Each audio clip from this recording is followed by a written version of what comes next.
gotta focus on driving here. You watch the sky. Whoa! What's it, Sheriff?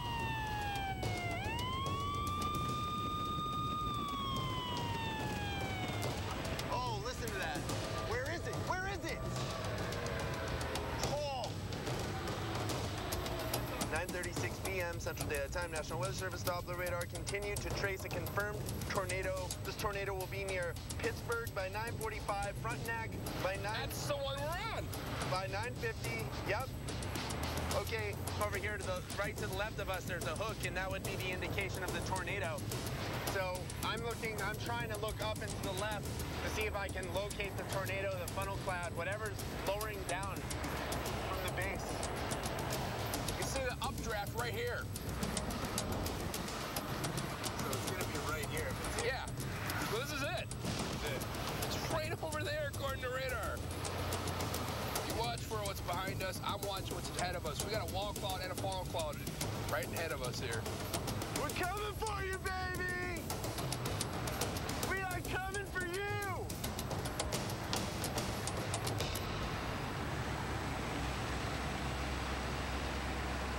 Oh, I can't see anything.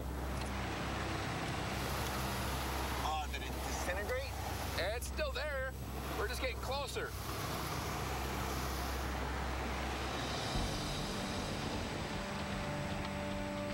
Dude, I'm seeing like a funnel cloud up here. Oh, yeah, I see what you mean. You see that? Yeah, I see that, I see that. You're approaching a twisting storm. Please exercise caution. Oh, I see that, yeah. Yeah. You barely see it. Need it to lower. Drop force. Come on, baby. Drop. This is the problem when you're chasing storms at night. You can't see anything. To the left, there's lowering. What? I mean, that looks like... I can't see. I gotta turn this off. Right over here, right over here, right over here, right in Something, front of us. yeah, to the something right there. That's dropping. To me, it looks like there's a tornado right there. That looks like it would be it.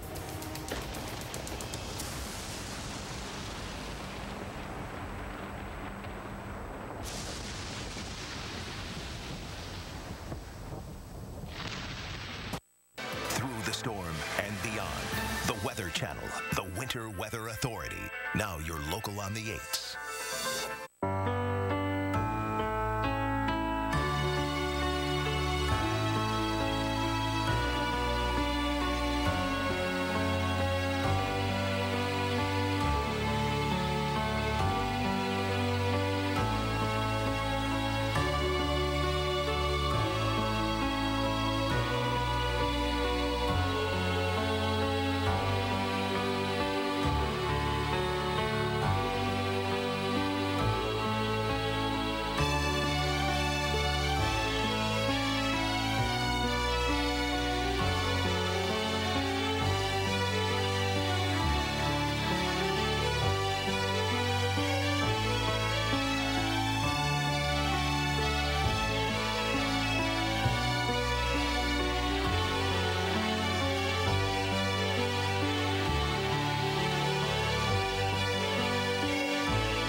I'm meteorologist Chris Warren. Here's a look at your forecast now for Saturday, and you're going to see in the southeast, we're going to see temperatures on the cool side for many of you, maybe even a few storms firing up throughout parts of Florida. You're going to see some snow showers around the Great Lakes. Taking a look at what we're going to expect for the middle part of the country. Pretty quiet, but still cool, especially to the north. It's the west where we are going to see some pretty messy conditions, and you can see it looks like we're going to have temperatures on the cool side, 40s and 50s, and we are looking at a very strong storm that is going to impact much of the west coast, in particular California. Rain to lower elevations and a lot of mountain snow. Have a great weekend. This network and your local cable company are supporting education by bringing you the following Cable in the Classroom program. Western Alaska, just below the Arctic Circle, on the edge of the Bering Sea. A brutal and forbidding place, especially in winter.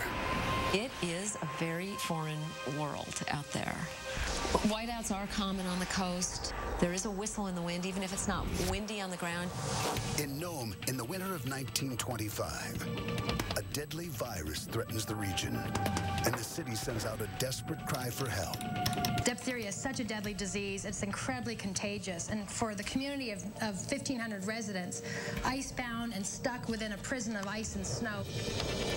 On this episode of When Weather Changed History, with an epidemic looming, the only hope for survival is life-saving medicine, brought in by dog sled. Battling nature, battling this incredible weather, and doing it with this ancient means of transportation.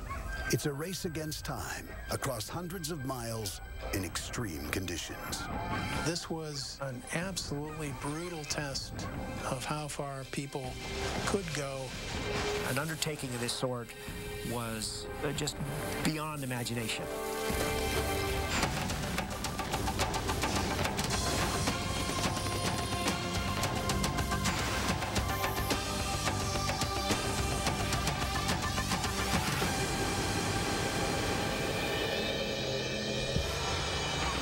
It's March 17th, 2007, just after sunrise, in the riverfront town of Nenana, Alaska.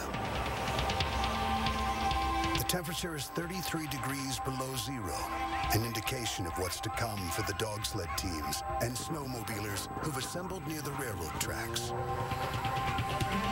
Mushing is the common term used for driving a dog team. And these 30 adventurers are about to attempt a remarkable trek, cutting a trail from Nenana across nearly 800 miles of frozen wilderness to Nome, on the edge of the Bering Sea. It's called the Norman Vaughan Serum Run. The annual expedition recreates an event that took place in 1925. In the winter of that year, 20 men and their dog teams risked their lives along this very same trail. Their mission, deliver a life-saving package of diphtheria serum to Nome. Today, the journey is still a daunting test of endurance for both the animals and their mushers. 22-year-old Hannah Motorow is looking forward to it. It's a very rare opportunity to be able to cross the state of Alaska by dog team, but the thing about the Serum Run that drew me to it was the fact that the purpose is to retrace a historical event. Hannah and her mom, Debbie, will both be traveling by dog team. I love you. Thanks for everything. Thanks for inviting me. Hannah's father, Mark, will be on the trail to provide snowmobile support. He knows that even with modern-day gear and technology, the weather along the trail can be extremely hazardous. The temperatures, combined with winds, were horrendous in the original Serum Run. They saw 55, 60 below. But for Hannah and many of the mushers gathered here, this challenge is exceptional. I can't stop mushing until I make the trip to Nome. It's so legendary. It's often said that no roads lead to Nome. To this day, there are no road systems connected to the almost barren peninsula.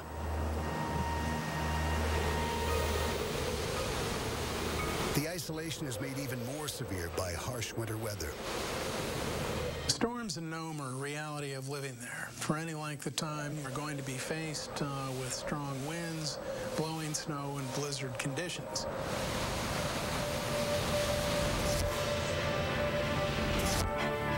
Pioneers first settled here in the late 1800s. Nothing would have justified turning the place into a town, with one big exception. The thing that caused the founding of Nome was the only thing that could have caused it, and it was the discovery of gold at Nome. In 1898, 3 lucky prospectors discovered that the sandy beaches of Nome were littered with gold. There was no great excavation necessary to pull this stuff up. You simply went down to the beach and washed the gravel away and went home rich. It was the golden beaches of Nome that thrilled the imagination and caused a stampede of upwards of 20,000 people to descend on the shore there in the summer of 1900. Within a year, Nome became a rough-and-tumble town of prospectors, bankers, and brothels. Wyatt Earp, the famous gunslinger from Tombstone, Arizona arrived and opened the Dexter Saloon. The stampede ended as suddenly as it began. By 1925, the golden days had long passed. The pattern throughout the North has been for gold to be discovered, people to rush in, try to make a killing, and most of them left just as rapidly as they arrived. In Nome, the population had plummeted from 20,000 to fewer than 1,500 souls. Even the most die-hard prospectors only came to mine the beaches in summer. They left town on the last steamer of the season. Nome's Arctic winter meant surviving months of near-total darkness and drifting snow. This is an incredibly rugged, kind of individualistic, tough town. If you don't cover up all the holes and crevices throughout your cabin, the snow could drift through those holes and come all the way up to the doorknob. Along Front Street, snow drifts reached the second-story windows. When the Bering Sea froze, Nome was cut off from the rest of the world. It was a small American town that, in some ways, was a lot like other small American towns, except this town was on the edge of the Bering Sea and was icebound for 8 months a year. The only way to get in and out was by dog team, and that would still be a 700-mile trip to the nearest railhead. December 1924. Winter is tightening its grip on Nome. That's when a number of young children begin to develop sore throats. Curtis Welch is Nome's only doctor. The Connecticut-born physician has practiced in Nome for nearly 18 years. Sore throats are a common complaint during the winter months. He had so little equipment that initially he just had to really go by his sight. And when he saw these swollen red throats of children, he believed these children just had severe tonsillitis. On December 28th, however, a young patient dies unexpectedly. For the next month, Dr. Welch and his nurses examine children in town and in the nearby Inuit village. He diagnoses an increasing number of patients with tonsillitis. Then, Dr. Welch is shocked when 2 more children die. He said, my God, children shouldn't be dying of sore throats. And he realized that his diagnosis of tonsillitis was wrong. January 20th, Welch examines 3-year-old Billy Barnett. He discovers grayish lesions on the back of the child's throat. It's a telltale sign that the affliction is not tonsillitis, but something far more sinister: diphtheria, a disease that is often called the strangler. Diphtheria is a really deadly bacteria, and children are really the most susceptible. Ultimately, a child would suffocate to death from this toxic membrane inside the back of their throat. With 3 children already dead, Dr. Curtis Welch realizes his town is facing the possibility of an epidemic.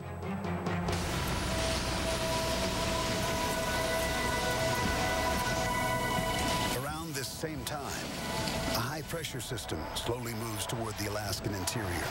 It will bring a relentless blast of sub-zero temperatures. 1925 would turn out to be one of the worst winters on record, the worst conditions it had seen in 20 years. Dr. Welch found himself in a terrible predicament when he realized that the sore throats that he had been seeing was the start of an epidemic of diphtheria.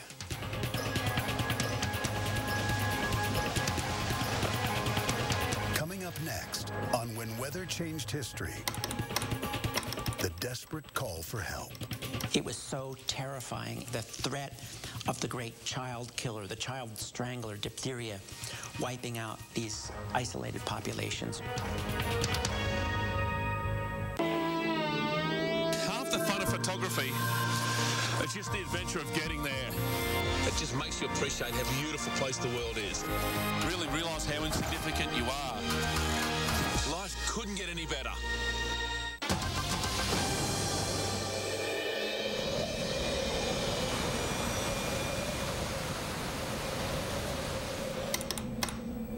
January 22nd, 1925, in the depths of winter, An ominous Morse code message goes out over the radio telegraph to the Public Health Department in Washington, D.C.